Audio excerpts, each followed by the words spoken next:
All right, episode number, I'm going to call it 17, and we're going to talk about shame, getting it off of you. Yeah, I got my notes. Like I got, because I got to do it, or I'll stay on task and take too many rabbit trails, as opposed to just staying on task. So we're here at Revocation Radio in the studios. John rightly said, "Hey, you got feel that, man? You can hear that on the radio."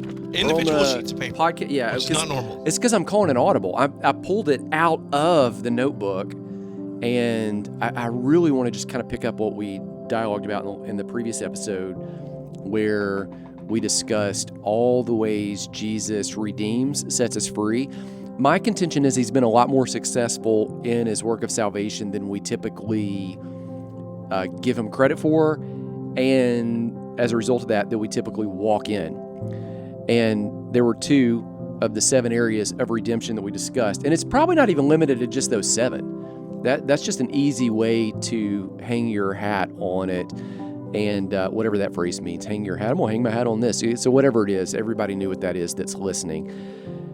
It really, 2 of the 7, they had to do with mental or emotional health. And the entire previous episode, 16, was just given, hey, is there a basis biblically for exploring this world of mental and emotional health? And I think there is. I believe you can jump the tracks very quickly on it and just get into pop psychology. Not that pop psychology is bad. We can learn a lot from it, but you can jump the tracks and just get derailed into that and then lose the tether of Scripture. We want to kind of bring in both. And so is there a basis biblically? The answer is yes. And one of the emotional things that people most often deal with, and I think this is more of a spiritual wound than an emotional wound, just to kind of be clear, is shame. In the world of like the GY6 project, I'm going to put a link down in the show notes because we got this workshop coming up at the end of January. And so if you want to come learn more about all this stuff, you can just kind of slide right into that. Link in the show notes. One of the big things that people deal with is what we call moral injury. I'm going to spell it M-O-R-A-L, like your morality, injury. Talked about it before on this podcast feed, so probably not a stranger to it. I really want to dialogue a little bit about that today because the result of it is this overwhelming sense of guilt and shame, and if you don't deal with that, you really turn inward, you start hiding from others, and man, quickly it just creates this ripple effect of internal angst that just snowballs and gets worse and worse and worse and worse. But if we set it out in the light, the truth of Scripture is if you walk in the light as He is in the light, you put it in the light. 1 John 1:7-9 says we walk in the light as He is in the light. Then we have fellowship with one another, first of all. So we find connection with other people who are just like us, who are struggling, and all of a sudden, those walls come down for all of us. So we truly know each other. And John goes on, so we have connection and community. If we walk in the light as He is in the light, the blood of Jesus also cleanses us from all sin and unrighteousness. So it not only forgives, that's a past work, that's been done on the cross. That happened 2,000 years ago. Jesus declared, Father, forgive them. That's done.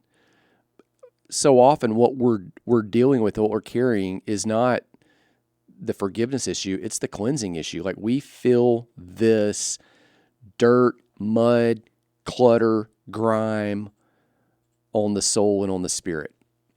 And so that's what I want to talk about today is shame.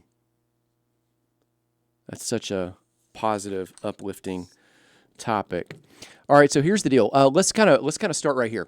The truth is, any part of you can be injured. So we are a body, we are a soul, and we are a spirit. You've got all those parts of you: body, soul, and spirit. There's 3 parts of you. Now, anytime anything happens to any of those parts of you, it's going to affect every other part of you.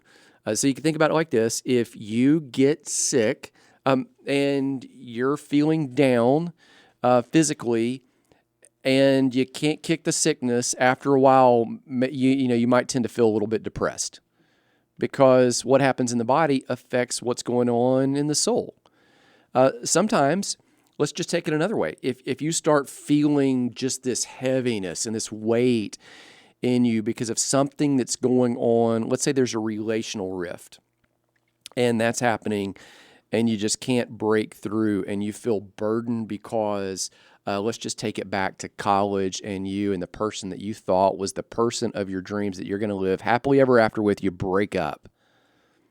Okay, that's a relational, emotional, but all of a sudden, like physically, you're not eating. Physically, you can't sleep, or physically, maybe you do sleep. Like, we all react to these things differently, but it starts affecting all these other areas of you.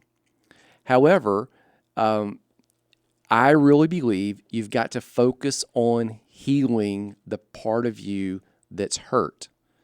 Just realizing, again, that all these areas, though I'm presenting them as kind of clean, tidy boxes, they overlap, they affect all the other areas. All right, so let's just break it down. Your body, that is visible, tangible, flesh and bones and blood and guts and all the other parts of you. When that area is injured, it most often looks like broken bones, wounds, scars, that kind of thing. You break a bone, like it's a body issue. You got to go put a cast on it. You can't fix a broken bone by just doing some mental work, right? Yeah, of course not. You also have a soul, body, soul. Soul is the area of your emotions, your thoughts. When it's fully injured, I think it looks like post-traumatic stress.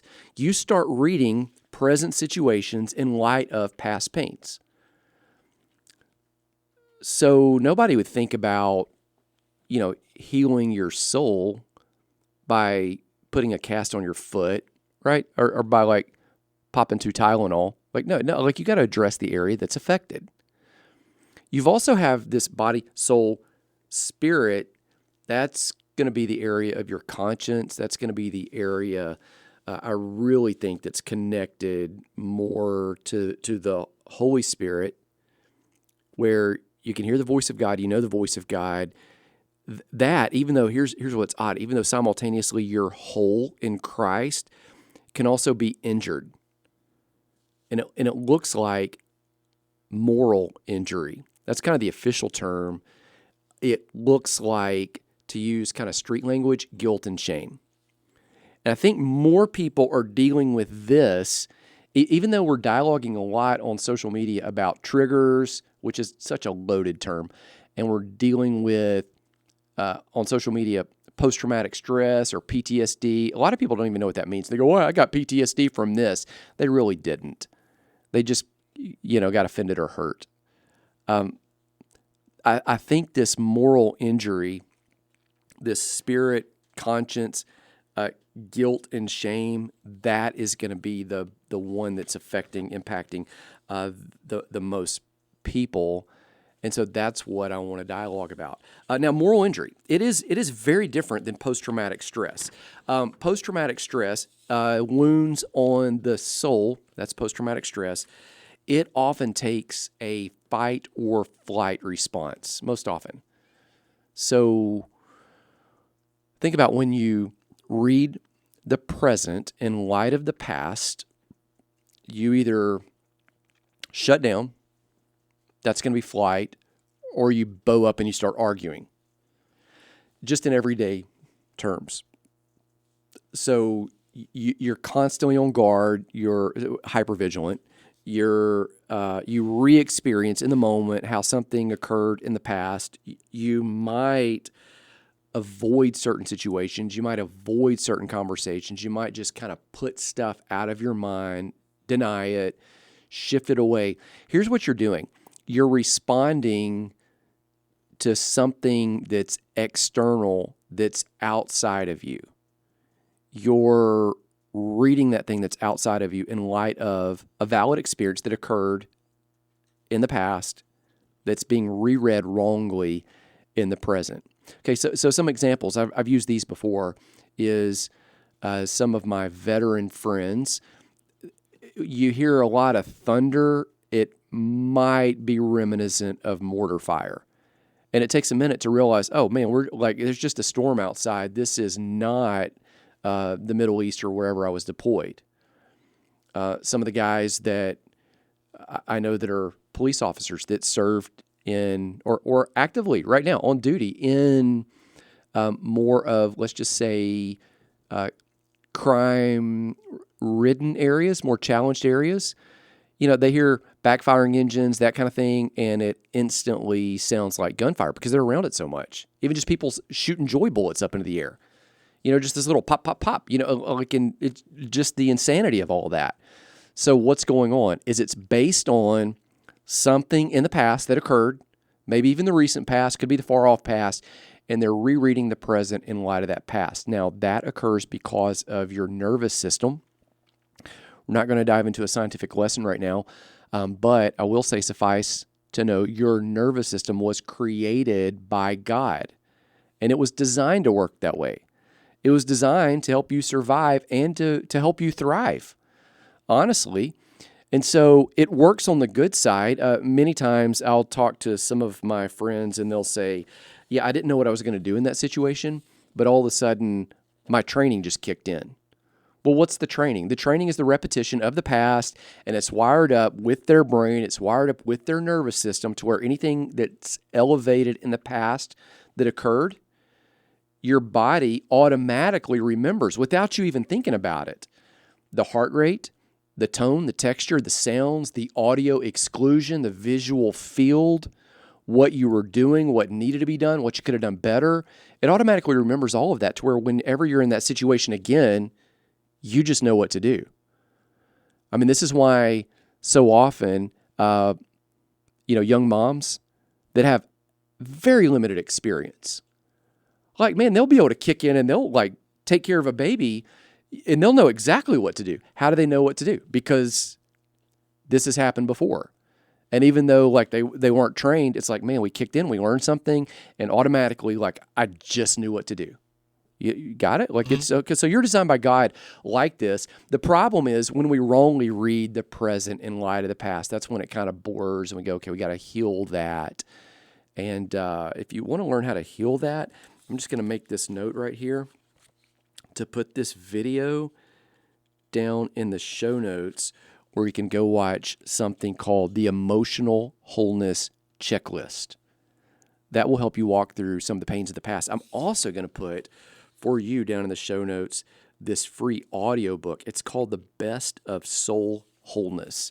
Soul Wholeness is like a 26-chapter book that I wrote, and I pulled together some of the few chapters that kind of give you the crux of it, and you can really go through that. That's going to help you walk through this area. All right, so that's really kind of post-traumatic stress, and that word trigger comes in a lot of times because something will occur and people will say, oh, that triggered me. What they're meaning is that caused me to read the present in light of the past, for good or for bad, and that would be the true definition of the word there. Again, most people misuse it, misdefine it, and just kind of rewrite their own dictionary, which doesn't help anybody. Okay, so let's shift.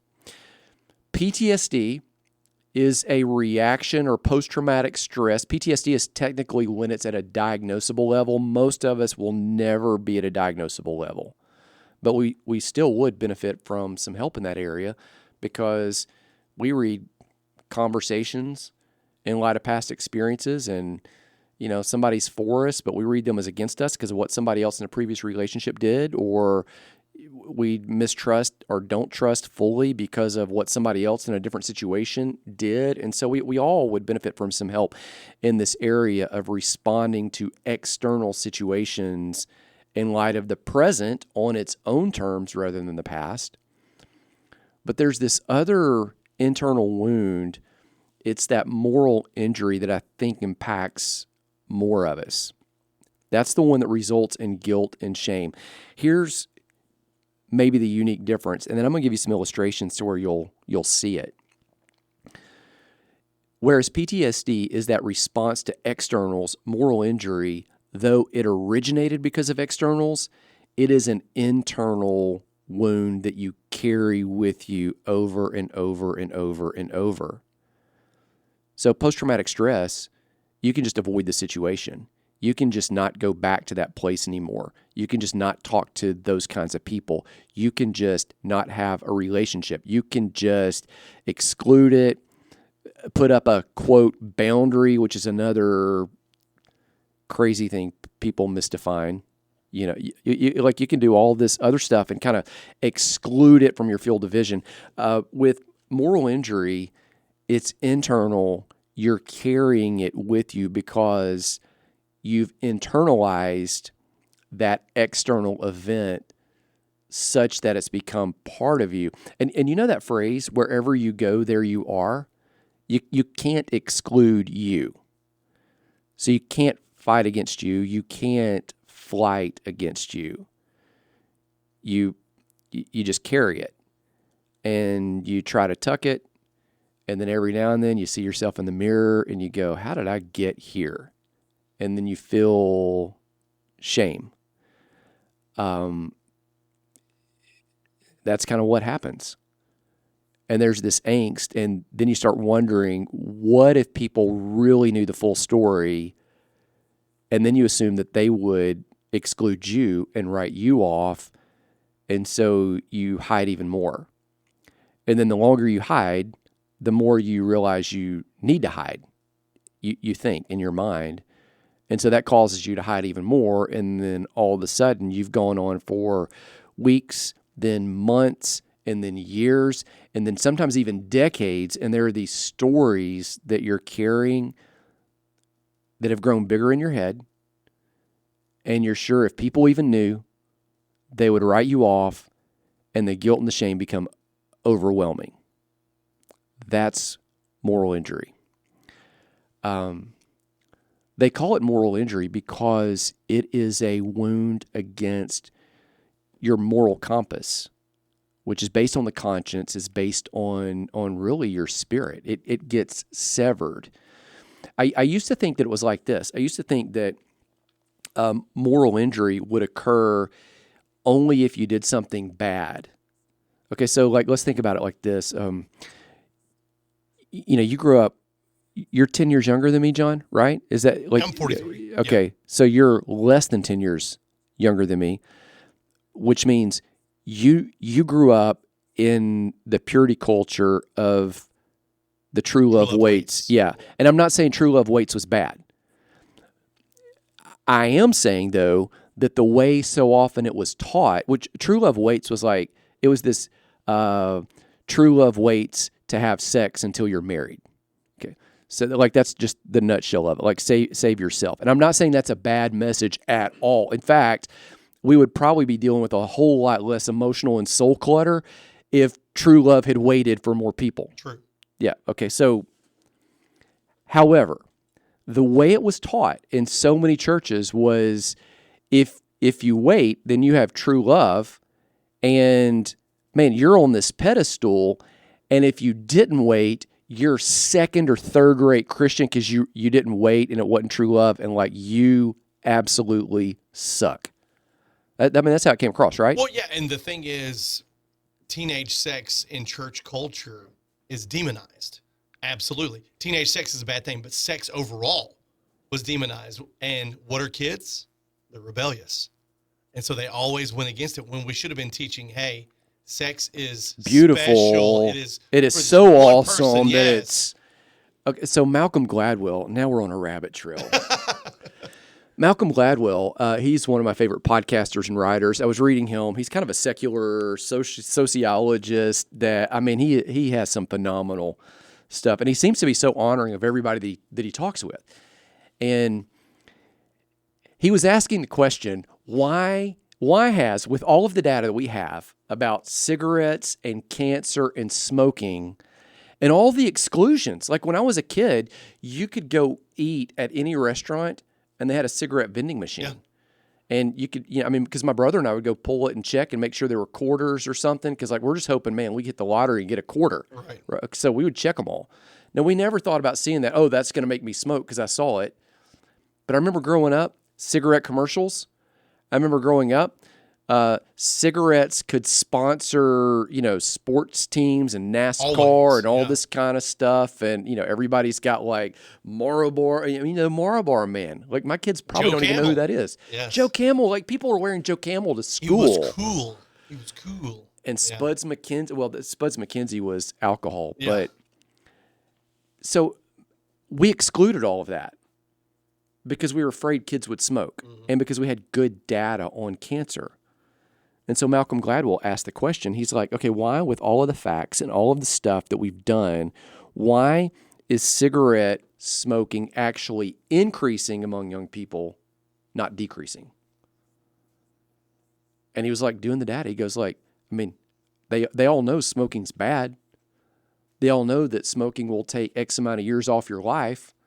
They all know that, smoking is like it's nasty. Like there's ashes everywhere. It smells. It makes your breath change. Like it gets in your clothes and it's just like, it makes you cough. It's like, and here's what he came down to after studying it. So I'm going through a bunch of data that he tells the story so incredibly well. But what it came down to is when you saw smokers, they were always either rebellious, kind of like the James Dean look, or they just looked extremely cool. And so what he came down to is teenagers and young adults weren't attracted to smoking. They were attracted to smokers and to that freedom and to that culture. The image. And so by telling everybody, don't, you were basically encouraging them to do. Go jump off that cliff. So, that's kind of what was happening with the true love waits. Don't. Think about all the dysfunction that created in marriage relationships when all of a sudden, like, you're like, okay, now we can? Wait, this was bad, but like, it's good? But like, just because, so we were. Or I found the love of my life, a redeemed person. Going back to our previous, last episode, I found the love of my life. Oh, wait. You've already had sex? Well, I maybe we're not meant to be. Maybe the blood of Jesus doesn't cover all things, or it covers everything but that. It was a terrible culture. True love waits was not great. And and so as a result of that, what occurred is people that made mistakes felt guilt, shame, angst, and then tended to go, man, like I've messed up. What's the point? Yeah. What's the point of keep trying to live this life? This life that I thought God had for me. I might as well just sell out being completely rebellious on everything. I literally screwed it up. Yeah. I have no chance. There's no hope. Okay, so that's not post-traumatic stress. That is at some level moral injury. It's based on an external, something did happen at some point in the past, but now you've internalized it and you're carrying it and carrying it and carrying it and carrying it, and it becomes part of, here's the, I say it was guilt and shame were the results of moral injury. And I'm going to give you some other examples. That was kind of just one. Again, just kind of saying, I used to think it was based on if I don't do something wrong, I shouldn't be injured. So if I don't have sex before I'm married, I should not feel moral injury. Okay, so moral injury takes the form of sometimes guilt. Guilt is based on an action. It's based on I did something wrong at surface level. Shame is really when the guilt becomes so compounded that it's not that I did something wrong. It's like I am something wrong. You've really taken that on as an identity. They can occur at the same time. They can occur because of enough guilty actions to where it's like, well, this is just who I am.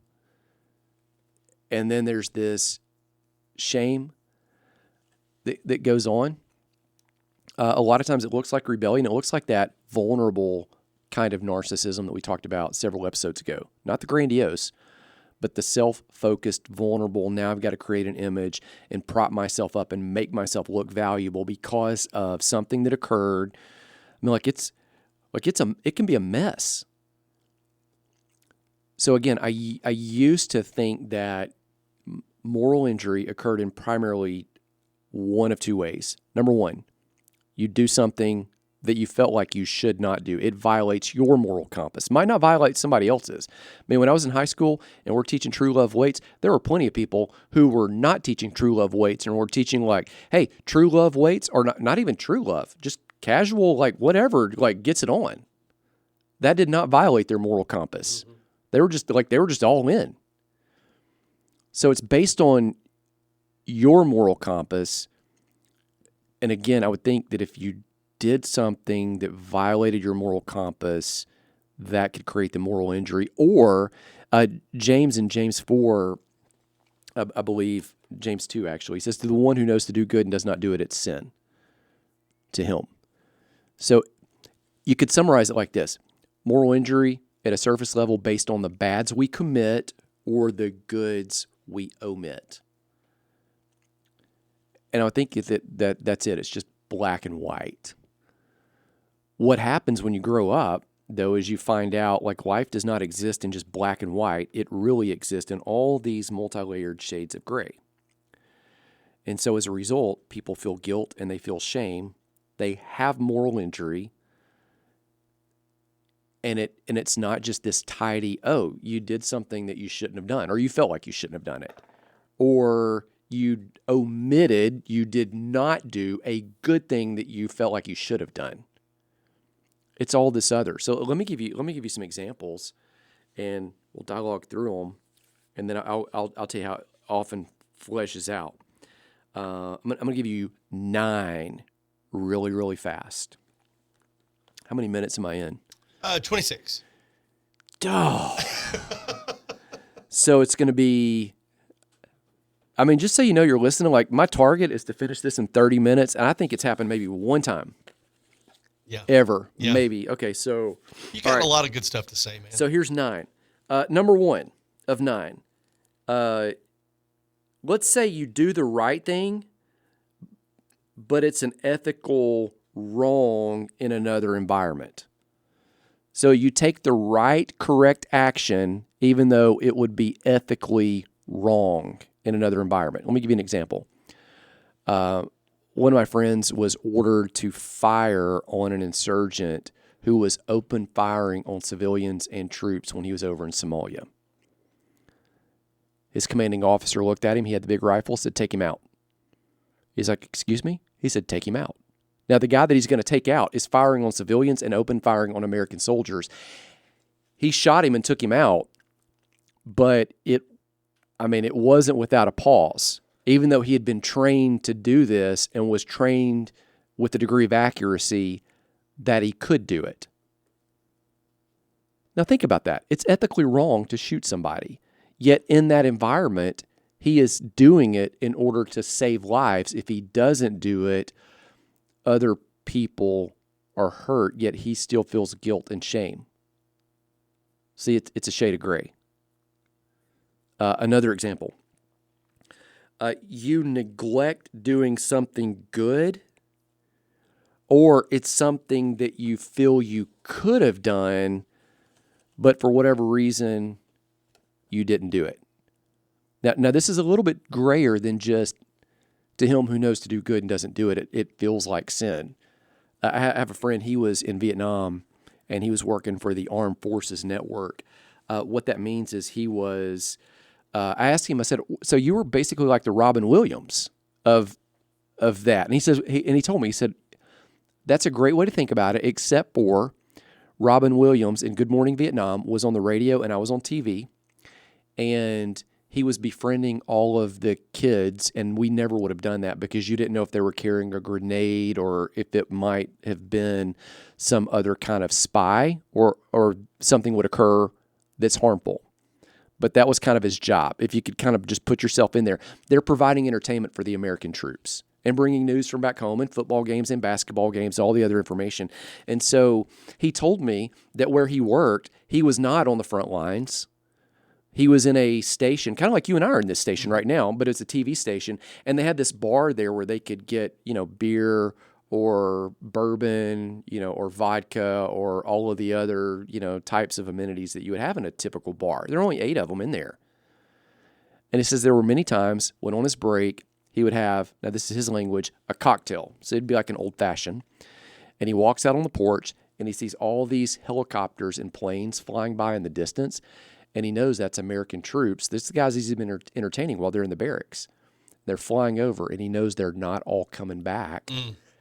And he realizes that, okay, they're in grave danger. I'm not. And it creates that disconnect of, I was assigned to this job, but like maybe I should be over there.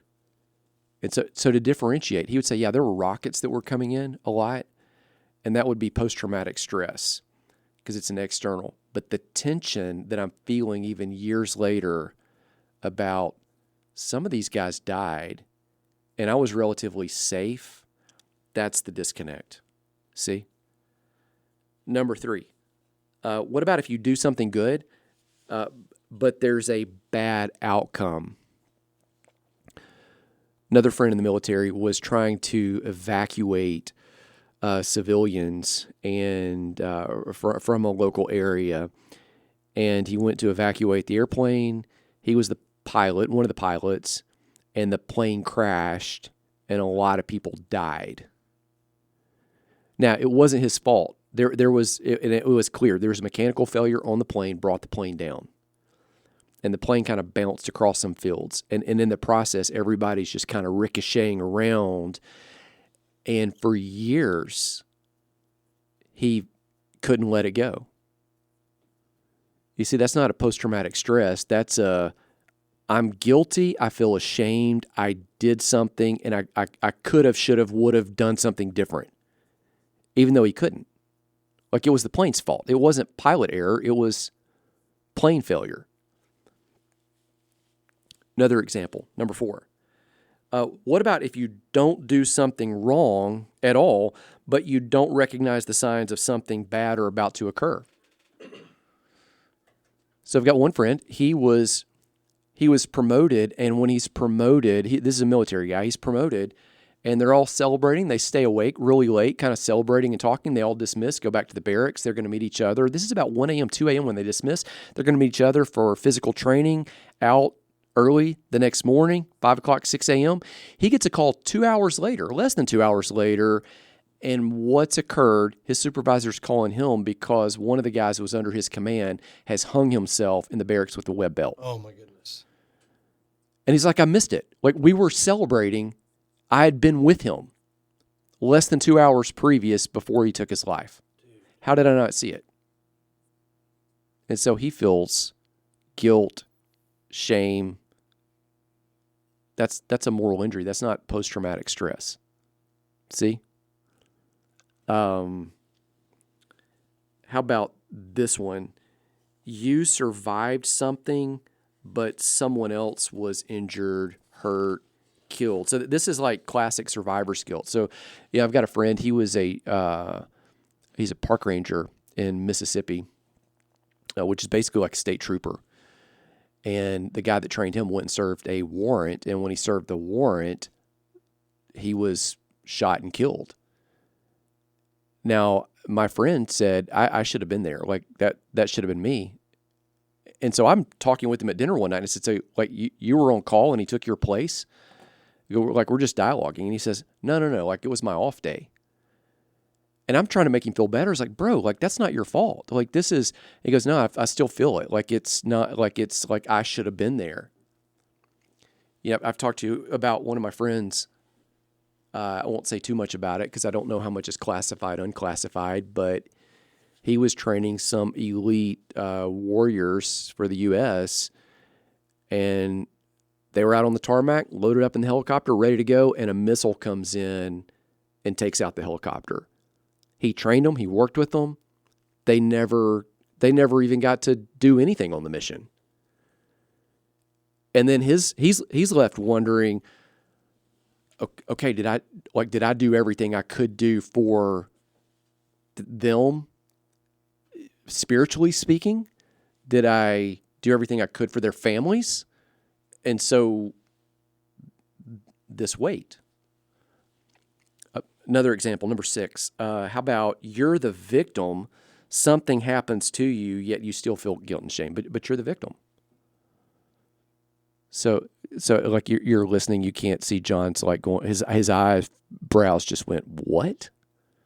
Here's an example. I was teaching this topic at an Air Force base one day, and afterwards, one of the ladies came up to me and she said, I understand exactly what you're saying there. I'd used a different example. She gave me this example. She said, I was raped. And for years, one of the friends that was there saw it and said, you weren't raped, you were enjoying it. And she was like, no, I was drunk. I'd passed out. I was not enjoying it. She was the victim. Yet she still felt guilt. And then she felt guilt because maybe I should have reported him sooner because he's hurt other women since then. You see, like it's sometimes when you're the victim and you don't do something wrong, you still feel the weight of it. Example number 7. You try to help somebody, but you don't succeed. And then you feel guilty because I took a shot, but what if I would have done it differently, or what if I'd done a better job? Okay, so example, a friend that's a fireman, he comes upon a house fire, and he knows that an elderly man lives in the house because the neighbors have told him, and that man is not outside of the house. And so the neighbors say, well, he's probably in this living room that's in the back of his house where he's kind of turned a bedroom into his TV room. That's probably where he is. So friend scurries through, makes his way all the way there, through the fire, through the smoke, all of that. Nobody there, comes back working all the way through all of the rooms, doing however he would do it, does it presumably flawlessly. Afterwards, they find out the man was on the other side of the house. And so when they find the man, it's too late. The man doesn't make it.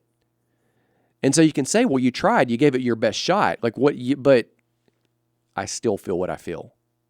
See? Still carries guilt, still carries shame. And you go, well, that's not a bad that you committed. It's not a good that you omitted. It's one of these other gray areas. That's just an example. You could think about this if you lead people, you're an officer, you're the commander, you're in charge, and you order people to do something, and then there's an accident, and it happens on your watch. And then you go, well, what would have been different if I didn't order that exercise or didn't order that maneuver, or I didn't, and it just goes on and on. Example 8, you think you could have helped, but you were ordered to stand down. You think you could have done something, but you couldn't. I'll give you an example. I'm going to put a link to the video of this one in the show notes. A friend of mine, his wife is paramedic. In fact, he's a firefighter. And his wife told me this story. Her name's Rachel. So you can watch the video down below in the links in the show notes. She was called out on a domestic violence encounter. They call it a domestic as the paramedic. And when they got there, they always have to wait for the sheriff or the law enforcement to go clear the house to make sure that it's safe. What was in a rural area, they waited for about 30 minutes. Finally, it's cleared, and they get to go in. And what had happened was the father of the child, the couple was not married, he shot through a door and hit the mother, and it hit the baby. And when the mother slumped, like when she got hit, he fired again. And so 30 minutes later, they finally get to go in, and the baby's lost a lot of blood. Nobody's there to tell them the age of the baby, the weight of the baby, so they're kind of guessing. Like all of those are factors when you're treating a baby instead of an adult. They're able to save the mother. They lose the baby. And so the question becomes, we had stand-down orders. What if we got in there sooner? And then you add the layer of now she's got a child about the same age as the baby. And so it puts that other layer of, I failed that mom. You see, even though you didn't, but I still feel it. How about this one? And I'm going to put a video in the show notes of this. You just see something that defies all ethical, moral uprightness and responsibility. Like, it just blows the sensibility out the window. So a firefighter, I know, he was called to go to a house where a woman had cuts on her hands that were pretty extensive. They came up on it. He really didn't know what he's stumbling upon until they get there and they find out her hands are hanging loose, dangling by skin, because her mother had attacked her with a machete because she had taken $5 out of the mother's purse while the mother was sleeping. It was a snow day in Alabama, the kind of days where they say it's going to snow, and then sometimes it snows, 2 or 3 feet, and then sometimes it doesn't snow at all, but school's shut down. She had defensive wounds on the back of her arms, on the back of her head. How do you file that? He didn't do anything. He's coming, trying to help. Again, I'll put a link down where you can watch the video where he's telling this story. Notice the common threads in all of these. It's not a fight or flight. It's more internalized. It's like, oh my gosh, like what do I do? And you just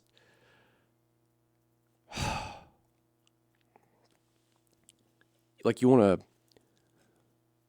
One guy said it like this: you just want to scrub your brain, or you want to just kind of numb out.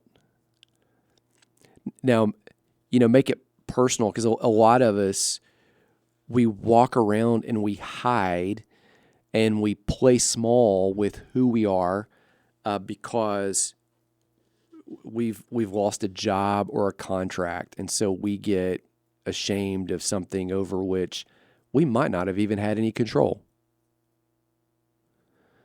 And so we don't show up with our full self.